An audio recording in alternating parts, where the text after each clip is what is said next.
Episode number 3397। Title the evolving wall. क्या इसका मतलब यह है कि जो कोई भी उच्च जाति का हो जाएगा वह हमेशा के लिए इस जेड दीवार पर रह सकता है? वीर ने चारों ओर देखा। उसने कई जाने पहचाने और अजीबोगरीब अक्षर देखे, लेकिन उसे एक बार भी ह्यूमन शब्द नहीं दिखा। इससे वह उदास हो गया। देखना बंद करो, जेड की दीवार पर कोई ह्यूमन नहीं है। वीर के कानों में एक आवाज पड़ी। जेड की दीवार पर एक जानी पहचानी परछाई दिखाई दी। वह वीर के बगल में खड़ी थी। ये तुम हो? 33 स्काइज वाले अखाड़े में वह कौन था? वीर ने जब उसे देखा तो वह चौंक गया। ये वही मिस्टर गॉड था जिसे वह जानता था। ज्यादा हैरान मत हो, गॉड ने हंसते हुए कहा। मैं जेनो हॉल लीडर हूँ। मैं सबको यह नहीं बता सकता कि मैं असल में जेनो टैबलेट की लड़ाई में शामिल हुआ था। मेरे लिए कोई हमशक्ल ढूंढना ज्यादा मुश्किल नहीं है। वीर समझ गए कि जेनो हॉल और जेनो टैबलेट का रिश्ता सत्ताधारी दल और विपक्षी दल जैसा है। जेनो हॉल का लीडर ही असली राष्ट्रपति था। किसी दूसरे राष्ट्रपति को किसी दूसरी पार्टी के चुनाव में शामिल होने देना बहुत अनुचित था। वीर ने पूछा, क्या क्रेप मर्टल भी आपका ही एक नाम है? गॉड ने सिर हिलाया और बोला, नहीं, बात बस ऐसी है कि क्रेप मर्टल मेरा असली नाम है। बस ये बात किसी को पता नहीं है। मैं कहता हूँ, बड़े भाई क्रेप मर्टल, आपको मेरे साथ क्या करना चाहिए? आपने मुझे इस समय जेनो हॉल में क्यों घसीटा? वीर क्रेप मर्टल के साथ बेकार की गपशप में समय बिताने के मूड में नहीं था। क्रेप मर्टल ने कहा, तुम्हारी ताकत उस व्यक्ति को हराने के लिए शायद काफी न हो, इसलिए जब तक तुम अपने शरीर को नियंत्रित करना नहीं सीख लेते, मैं तुम्हें उससे लड़ने की सलाह नहीं दूंगा। वीर ने कहा, अगर मैं नहीं लड़ूंगा तो सोनल ही उससे लड़ेगी, इसलिए तुम्हारे पास ज्यादा समय नहीं है। क्रेप मर्टल ने कहा, इसलिए हमें अभी शुरू करना होगा। आपका क्या मतलब है? वीर अंदाजा लगा सकता था कि क्या हो रहा है, लेकिन उसे ठीक से पता नहीं था कि क्रेप मर्टल यानी गॉड क्या करने वाला है। क्रेप मर्टल ने जैक की दीवार की ओर इशारा करते हुए पूछा, क्या तुम जानते हो कि किंगडम वाले यूनिवर्स में रेस लैंटन क्यों नहीं है, बल्कि गॉड्स टेम्पल है?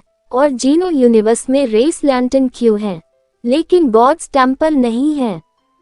मैं इसका उत्तर जानना चाहता हूँ, वीर ने अपने सामने गॉड को देखते हुए कहा। ऊर्जा का स्थानांतरण यिन और यांग से होता है। क्रेप मर्टल मुस्कुराया और बोला, आम भाषा में कहें तो जब आप केक खाते हैं तो आप केक को बाहर नहीं फेंकते।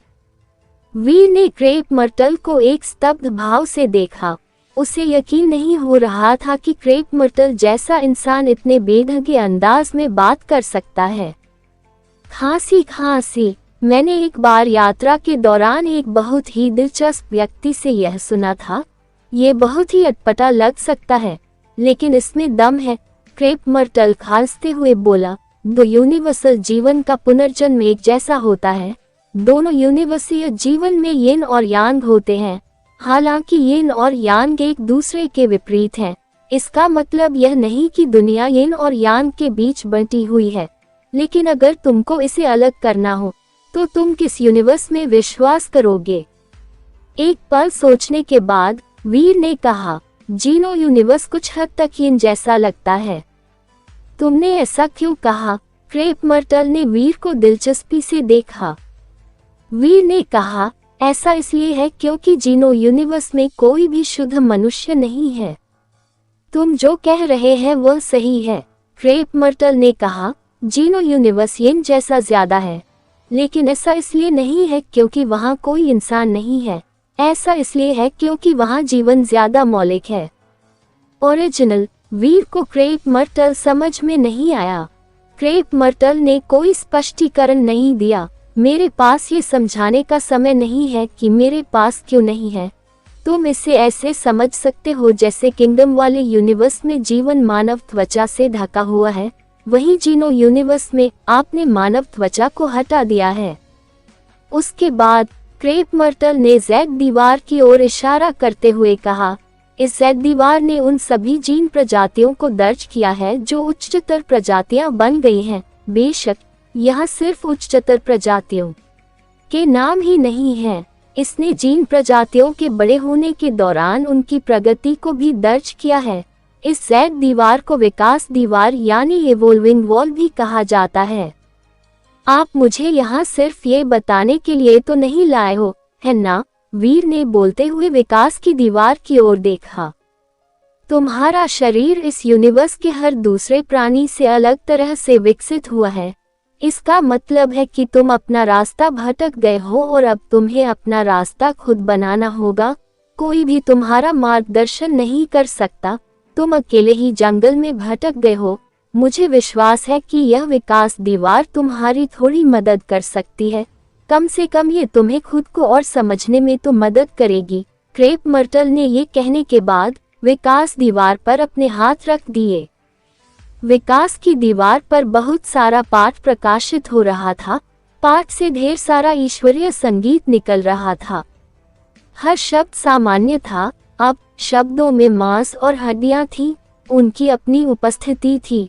अगर कोई उन्हें एक बार देख ले तो उन्हें कभी नहीं भूलेगा। ऐसा लग रहा था जैसे वो कोई पार्ट भी न हो, बल्कि कुछ हिस्सा हो जो सचमुच जीवित हो।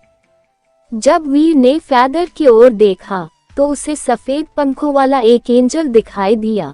जब उसने बुद्ध शब्द की ओर देखा तो उसे एक बुद्ध दिखाई दिए जो बहुत गंभीर लग रहा था। हर शब्द हर जाति के ईश्वरीय संगीत का प्रतिनिधित्व करता था। ऐसा नहीं था कि वे सचमुच मौजूद थे, ये बस एक रूढ़िबद्ध धारणा थी कि हर जाति के लिए क्या सर्वोत्तम है। जब वीर देख रहा था उसने विकास की दीवार पर कुछ पाठ देखा जो सूर्य की तरह चमक रहा था। वीर समझ गया कि इस शब्द का मतलब स्काई था। इसका मतलब स्काई जाति थी। स्काई की जाति वेरी हाई की एक शाखा थी। वे देखने में बिल्कुल इंसानों जैसे लगते थे, लेकिन उनमें स्काई का साया था। उस सुंदरता में वीर ने स्काई जाति से एक आदमी को विकास की दीवार से बाहर आते देखा। वह आदमी स्काई पैलेस के लीडर जैसा दिख रहा था। वह दयालु किसान और लोन बैम्बू जैसा लग रहा था। इस आदमी में स्काई के सभी गुण थे। वह शक्तिशाली था, वह इविल था, वह जिद्दी था, वह निडर था। उसमें स्काई की वे सभी प्रतिभाएं थीं जिनके बारे में वीर को पहले पता नहीं था। उसने जो उपस्थिति प्रदर्शित की उससे वीर को ऐसा महसूस हुआ मानो वह श्रेष्ठ है। क्रेप मर्टल ने आगे कहा, विकास की दीवार किसी प्रजाति के अंतिम स्वरूप का निर्माण कर सकती है। हालांकि यह सिर्फ एक सिद्धांत है और वास्तव में अस्तित्व में नहीं है, फिर भी सभी जीव 90% सटीकता के साथ इस पथ का अनुसरण करेंगे जब तक कि कोई अजीब दुर्घटना न हो, अन्यथा प्रजाति का अंतिम विकास इसी जैसा होगा। वीर ने स्काई जाति के उस आदमी की तरफ देखा और एक समझदार अंदाजा लगाया। उसने पूछा, क्या स्काई के साथ भी यही हुआ जब वे यूनिवर्स क्लास बन गए? नहीं, बिल्कुल नहीं। पूरे इतिहास में प्राचीन काल से लेकर अब तक कम से कम 10,000 प्रजातियां उच्चतर प्रजाति बनने में कामयाब रही हैं। आप चाहे जितना भी हिसाब लगा लें, इनमें से किसी भी प्रजाति का कोई भी सदस्य यूनिवर्स क्लास का नहीं बन पाया है। हालांकि ये अलग अलग प्रजातियां हैं और इनकी क्षमताएं भी अलग अलग हैं, लेकिन इनके सर्वोच्च बिंदु तक पहुंचने का तरीका अलग अलग है।